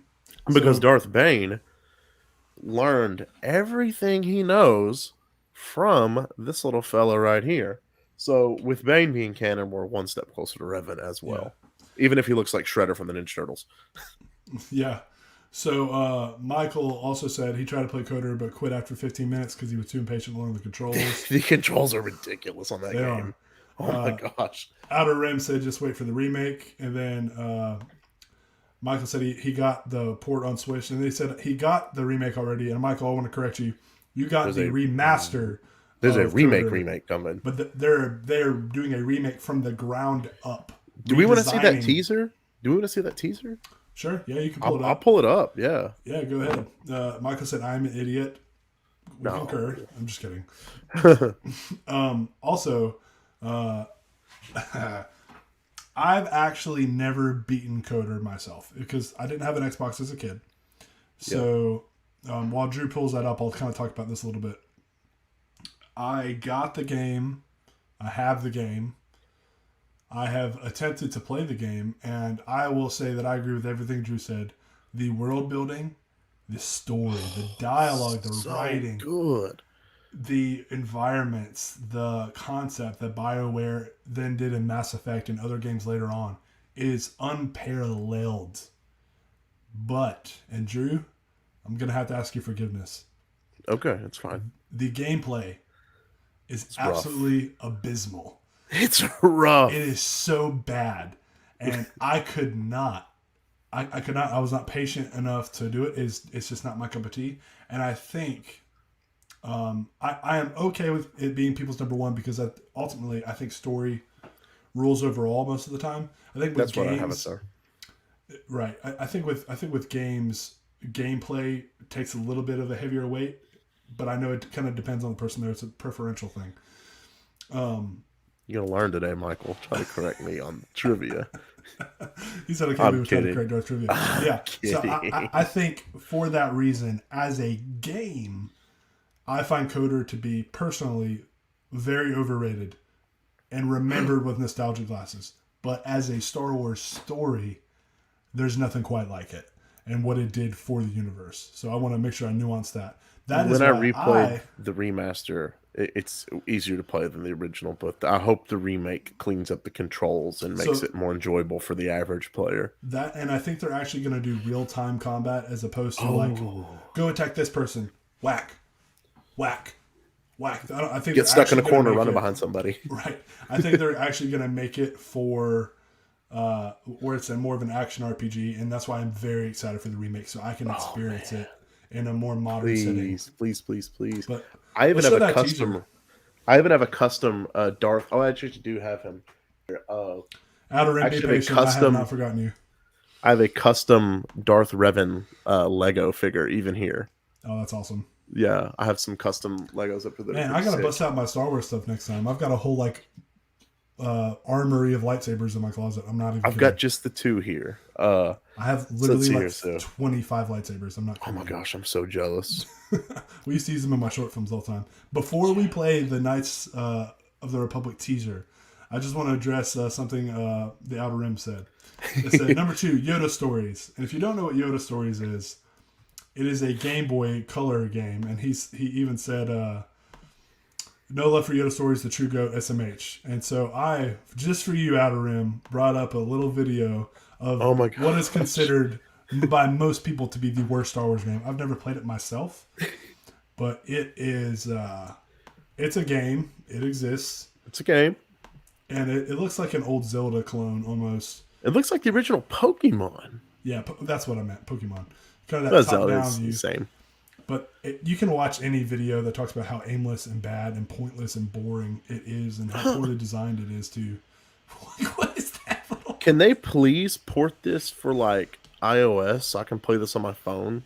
I would love to. Outer Rim said it was also on PC.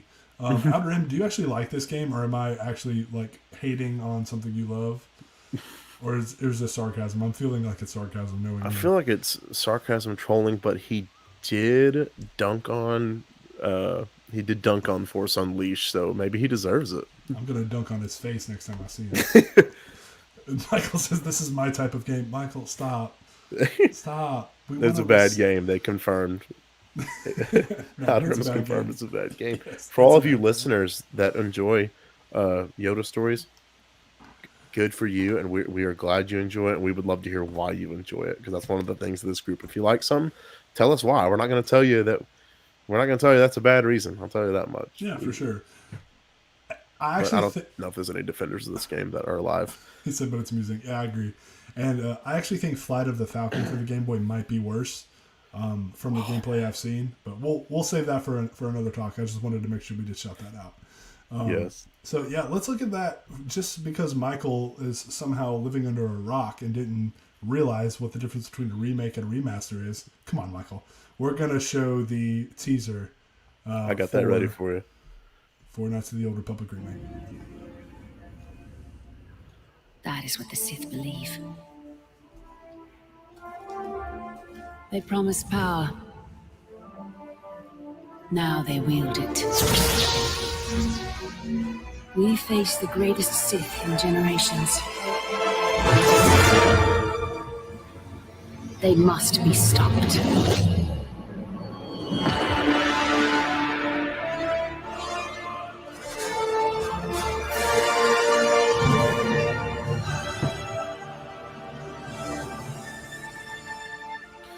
And there's where Drew's going to get upset because he is an Xbox guy. And I don't... I might have to jump ship to play KOTOR Remake here. I might have to. So they revealed it in a PlayStation live stream. I was watching this live. It was a great moment. But I think they confirmed it. I don't know if it's going to be PlayStation exclusive or not. Did they say that? I think it was, but I think they said it's going to come to PC like soon after that. So yeah, so and a lot of games are doing that. Yeah, it's okay.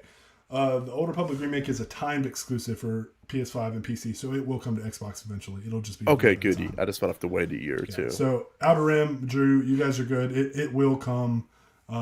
There's no way they're not going to release it on every system, but this timed exclusivity thing is a very common trope in gaming now that we're seeing more and more. So Outer Rim said drool. Yeah, I agree. He said it devastates him as an Xbox guy as well. But don't worry, it'll be there. And then he said, Michael said, dudes, I actually have seen this trailer. Does the I just had a baby excuse apply? No, because this trailer was like 3 months ago. So nice try. And yeah. So nice try. Have a seat. Michael, just come on next time so we can actually like see your reactions on camera while we make fun of you, because it's a lot better that way. For those watching that don't know, Michael and I and Drew, we're all good friends and we pick on each other a lot. So, and Michael asks for it sometimes, as do I. Actually, just a few days ago, we spent 2 hours roasting each other's old high school pictures and hairstyles. And those images will not be shared in any capacity on social media or live streams. It's not allowed, but we sure had a good time making fun of each other with it. Yeah. Outer Rim said it won't be on Switch because of the processing power of a toaster. You're not wrong, but they've actually done some pretty impressive Switch ports, like with Doom Eternal, The Witcher 3, and several others. So I'm going to have to give me a Switch. I'm not confident a Switch release will happen. But I will say Aspire Media, who's doing the remake and does the ports for the other games, did release the original only on Switch. I don't know if they released it on PlayStation. So that might be trying to say, hey, we'll get you guys something eventually. We'll see. It all depends on money. Indeed. All right. So we're at my number one, right? I'm so ready to hear your number one. Let me tell you guys, I'm going to throw a little shade at you, Drew. I'm sorry. Just forgive me. But let me tell you guys about the actual best Star Wars game of all time. And this is one, I still play it to this day. Like, every now and again, I will just fire it up when I have nothing else to do. I play it on my Xbox now because they have the backwards compatible version where you can play it in HD. But I prefer the PlayStation version. Even though the Xbox version has some DLC that none of the other systems have, which I hate it when that happens. And that is the OG Star Wars Battlefront 2. Mm-hmm. Not only is this the best Star Wars game ever made, this is actually my number 5 game of all time. I have put more hours into this game than many, many others that exist. And just look, just holding it and like... Galactic Conquest of Battlefront 2. Nothing beats it. Okay. Yes. Galactic Conquest, the Rise of the Empire campaign was where you play as the 501st, and like as they go through the Clone Wars, then Order 66 happens, and you get to participate in Order 66 in this game too. I'm sensing a theme with myself here, and I'm not okay. But just wait till we talk about Grand Theft Auto. Oh, I wasn't allowed to play Grand Theft Auto until I was very much older.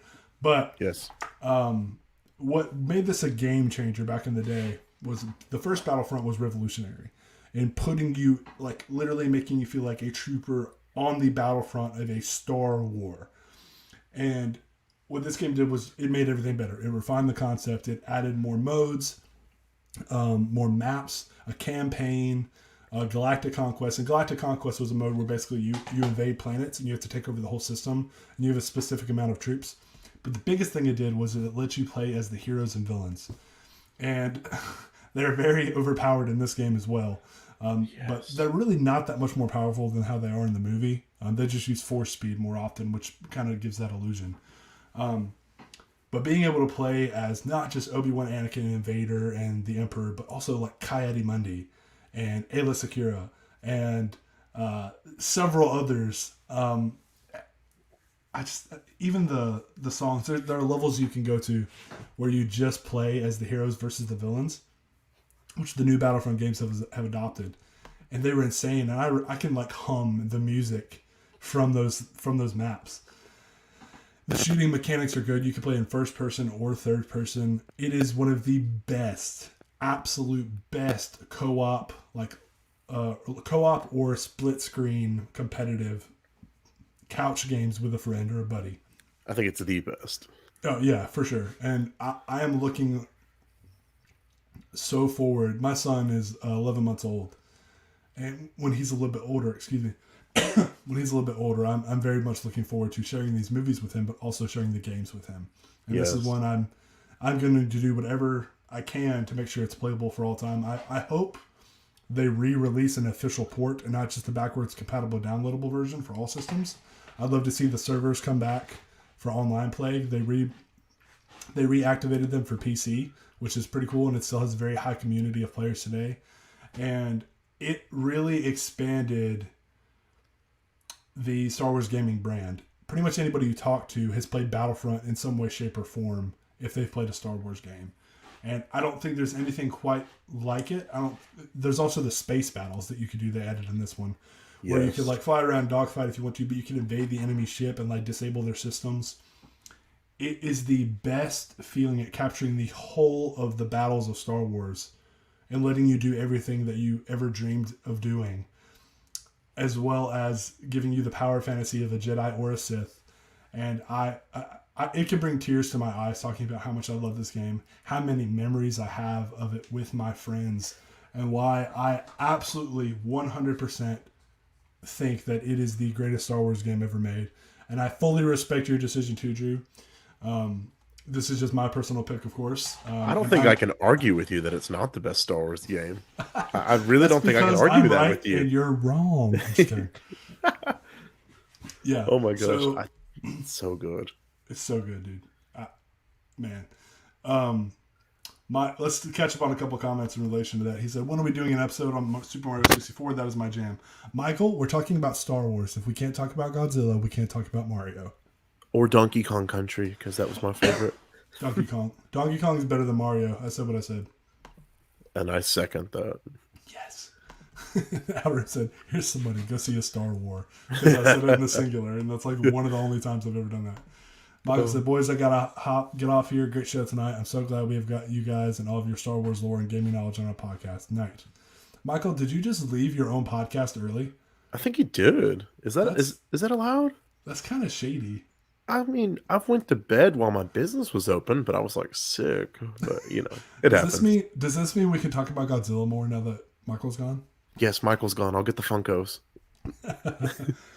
Perfect. H2 said, was lurking because I'm a creep. H2, let me tell you, this live stream and podcast is right up H2's alley. He's big time into the Star Wars gaming community. I actually met him through Twitch, and the Battlefront 2 community on Twitch. I don't know about like the original Battlefront. Everybody on there loves it, but the current Battlefront 2 is alive and well on Twitch because of mods and the modding community. Oh, dude. And it's a good game. When it came out, the microtransactions and pay to win and loot boxes, we all know how that turned out. If we don't, we can do a deep dive on that one. But that has the best comeback story of any game. Truly. Especially any Star Wars game. And I've put over 100 hours into it playing with my friends and getting to max level, and I absolutely adore it. And I just now took it off my Xbox because I ran out of room for Halo Infinite. but it also takes up a ton of space, so I It does understand take that. up a I ton do of the same space. thing. But, Michael said he's done complimenting us. We're sorry, Michael. wow, last time I compliment you two. Well, Michael, do your own live stream. Just kidding. Oh my gosh. Okay. No, It's so Battlefront much- 2. I was just watching a stream of a friend of mine the other day, and he was playing as Darth Maul, but he had it modded where it was the Grinch in a Christmas sweater. It was so incredible. It was just, it's insane the things you can do. The modding community is so alive and well for that game, and they're all very disappointed that there's going to be no Battlefront 3, but, they have hope for future Star Wars games and what's going to happen, so we'll see. But like I said, they're keeping it alive with mods. Yeah. Even the old Battlefront 3, the sequel to this, you can see footage of it on YouTube before it was canceled. They just they can't make a third one for whatever reason. Outer Rim said, Dinky Kang saved Princess Zoraldo from King Koopy. You need to drink some warm milk and go to bed. Some blue warm milk. Yeah, some warm blue milk. Just go watch The Last Jedi and leave us all alone, okay? Hey, Curry wins the points. He was the first to bring up Last Jedi. Oh, darn it. I was trying to make the whole podcast without doing it. Oh, I would have eventually, maybe. All right, there you go. Well, Drew, do you have any final thoughts, man, before we let everybody go? Final thoughts were, real quick, I'm going to bring up my sticky note here. And I want to just mention a few, just real quick flyby, some other ones that maybe we didn't talk about. So you have Racer Revenge, which was the sequel. It's a pod racing game. So if you like racing games and Star Wars, it's pod racing. Star Wars Demolition, which was vehicle-on-vehicle combat across classic Star Wars locations. So Twisted Metal meets Star Wars. Masters of Terras Kasi, which was like Mortal Kombat meets Star Wars. And Terras Kasi, actually, it's a fighting form. And it was mentioned in Solo, a Star Wars story by Kira. She mentions it at one point. And when she said it in the theater, I said, no way, they did not just mention Terras Kasi. That is too legit. So just those games right there. And then I have, after we hear your final thoughts, Curry, I have one last sound effect from a Star Wars game to play for the people watching and listening, either now or at home. That is probably the greatest sound design in all of Star Wars. So I'll let you take it away with your final wrap-up thoughts, too. Yeah, man. As I said at the beginning, Star Wars games are my bread and butter. They are something I grew up on. I have played at least over 36 of them, according to my list today. I think I've probably played more than that. It's something that I wish we would get more of in today's landscape. I think it's really unfortunate that from after Force Unleashed 2 in 2010, we didn't have another game for 5 years. Like a AAA produced title. There may have been some mobile stuff, and I may be forgetting one or two, but until Battlefront. And then in the next generation of consoles from PS4 to now, we've only had a handful. There have not been many. And okay, I gotta address that. Now I know what it used to feel like when I used to crash the live streams with insane comments and wild things. I know what it feels like now. And you know what? I still regret nothing. Masters of Terras Kasi is fun because it's one of the 2 Star Wars fighting games, but it is a broken mess of a game. It is. He is absolutely right. That was PS1, right? Yeah, it was PS1. Yeah, it was. That game was insane. There's no instructions. There's even in the booklet, it doesn't tell you how to play. You have to, now that the internet exists, you can look it up. But now we need to do a live stream of us playing something sometime. I agree to that. That would be a wonderful experience to happen. But yeah, and we can let Michael commentate on it like he's a ESPN or something. Yeah, it's just funny because there is so much to talk about with Star Wars gaming that it could literally be its own subcategory of a podcast. What a good idea, Curry. It's ironic. That's my best Palpatine impression. But, it's ironic. It's treason then. Oh my gosh, I should have said that when Michael was leaving. But anyways, guys, thank you so much for tuning in, for commenting, for participating. Drew and I have been wanting to do this for literally over a year now, I feel like. Yeah, for sure. Because it was Mando season 2 when we first started talking about it. And it's been a great time, Drew. Man, always a pleasure. We have, I think, a lot of the similar taste in Star Wars games. I know I was picking on you a couple times, but I agreed with pretty much everything you said. I feel the same about that. But hey, we can't leave without giving everybody the last sound bit of the night. Oh man, I'm ready. This is if you're playing as Yoda and he dies in Lego Star Wars. Are you ready for this? Let's do it. There you go. Can you play that again? Yeah, absolutely. I'll have to reshare it. I'm sorry, I closed it out. No, that's Give me okay. just a second. So, I remember hearing that when I was playing Lego Star Wars, and it's hilarious, of course. But then I remember, a buddy of mine on Twitch, that you can, pay little points to play that and scare him while he's on Twitch. And yeah, H2 knows what I'm talking about. It's a friend of mine. Every day, I don't go into his stream without going and getting these points and scaring him by playing that sound effect because it's super loud in his earphones and it is just so incredible. I love that. Okay, hold on. We're gonna get it one more time here. Yeah, it just needs to go on loop. Yes, it does. Are we ready? Well, how about I can't work my computer today. Sorry, everybody at home. Goodness gracious, what's happening here? That's so perfect. Oh. Oh, I'm so glad everybody at home got to experience that. Okay, I want to share one too. Since you've got to share a couple screams, I mentioned this one earlier and I forgot. Here it is. Let's see if this will play. Hopefully, it's the right one. I hope so too. To make my power. Let's say they edited it into the movie. Hang on. Oh, even better. No, I want the real one. Let's see. Politician, you're the one. Oh no, I'm not gonna be able to find it. Let's just try that one. See if it actually plays it. You underestimate my power. Don't try it.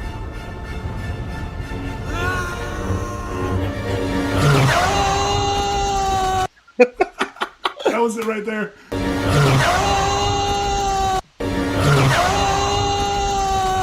You underestimate. Oh, sorry. I didn't mean to play it again. That might be on the same level as the other ones. I don't know. So, like, what? Oh, my gosh. We still joke about that to this day. Oh, my gosh. Man, hey, did you want to plug Monster Island real quick? Yeah, real quick, and I'll go ahead and screen share that again. Yeah, H2 has been in a stream where I do that. And if you hear it, the streamer in question goes, Miller, he must be here, because that's what he does, is play that for us. So it's a touch. Actually, I'm gonna shout out 2 channels real quick for everybody. Just as far as Star Wars is concerned, and both of these are for. Well, one of these is just because it's a good friend of mine, and H2 knows, so I'm about to shout out here. But if you want to learn more about Star Wars lore, especially stuff from video games, this is the channel right here to go to. Star Wars Lore Seeker. Met him through Facebook, then Twitch, and got on his channel. This dude is just so passionate about Star Wars lore, learning, education about characters, and just bringing lesser known Star Wars facts to the forefront. He just hit 15,000 subs on YouTube, and is just a humble, just hardworking dude, and he's a lot of fun to talk to. His content is just really good quality. I mean, look at this. Star Wars history, Star Wars chronology, going all the way back to the pre-Republic era, and like the golden age of the Sith, the hyperspace wars, all this crazy stuff. Recaps and theories from the Bad Batch. He has a What If series going on right now. Kind of like Marvel was doing, a lot of cool stuff. And then secondly, this one's just for a little of my personal fun here. This is a branch of the Lore Seeker brand called Monster Island, and I'm actually co-producing this one with my friend, the Lore Seeker, and it's all about Godzilla, King Kong, and Toho monsters, MonsterVerse stuff, And we plan on covering some maybe Pacific Rim content, anything with like big giant mechs, monsters, crazy stuff like that. If it exists, we're going to probably cover it. There's even like a Korean monster here and there I might want to talk about. And we're having a lot of fun doing this. Like I said, 23 subscribers. We're young, but we already have 6 videos out. We've got 2 more ready to hit either tomorrow or the next few days. And like I said, we're just really excited about this channel. I love to talk about, and Curry, actually, I'm the one with the YouTube channel here, but I'll tell you this, Curry probably knows more than me about Godzilla. So he's a person I really enjoy talking about Godzilla to, and he's given me a few video ideas here, there. And if y'all want to come check that out, even if you don't know a lot about Godzilla, it's kind of the same format of Lore Seeker, where if you don't know, it's like, we're gonna educate you on it. We're gonna help you learn. We're gonna teach you about this character. Here's 5 interesting facts you might know. Here's how this movie was produced and things like that. And if you want to check that out, I plug it constantly on my social medias if you're with me on there. So if you check that out, I would really appreciate it. I mean, I'm not gonna beg you for likes or subs, but if you just go check it out and enjoy it, that'll mean the world to me. So there's my plug for the night. Awesome. And also, this guy right here, Derpzilla, would really, really appreciate it. That's just for you, Outer Rim. That is just for you. Oh man, Derpzilla. He really appreciate it. The one in Son of Godzilla, that suit I actually think is even worse. Gosh, Godzilla Jr. or Manila? Which one? No, not even Manila, but just the Godzilla suit just used is that design where you got like the bug eyes. Oh my gosh, that is the most derpy Godzilla, even over the Hanna-Barbera one. It really is. Can we get a picture of that guy real quick, just for those that are still watching? I got it. Absolutely. I got you. No, I've already got it. Let's see. Oh, yeah. Curry's got it. It's probably his background. This is the. It's probably my background. Yeah. Let's do the poster of the movie, because that's even it's even better. Look at this thing. What is that? And Baby Manila is even worse. It's stuff of nightmares, dude. Godzilla looks like he just got over a heroin addiction or something. It's terrible. But hey. It was a rough era for Godzilla, but listen, Toho was making stuff for kids at that time because it was a big audience for them, and we appreciate it for what it is. And we'll cover Son of Godzilla and contents of it on Monster Island one of these days if you stick around. We promise. Yeah, we're getting some funny comments, but for the sake of time, we're at almost 2 hours. Drew, it's been an absolute pleasure, man. Absolutely. If you guys don't already, please subscribe to the Certain Point of View YouTube. We're going to be posting more video content. Also, please subscribe to the podcast and download each episode and check out a bunch of awesome discussions that we've had in the past that we're going to make even more widely available. And just subscribe. We appreciate it. And how I like to end things, in the famous words of 2 of my favorite Star Wars characters, Obi-Wan Kenobi and Sheev Palpatine, hello there and do it. Y'all take care. See you guys.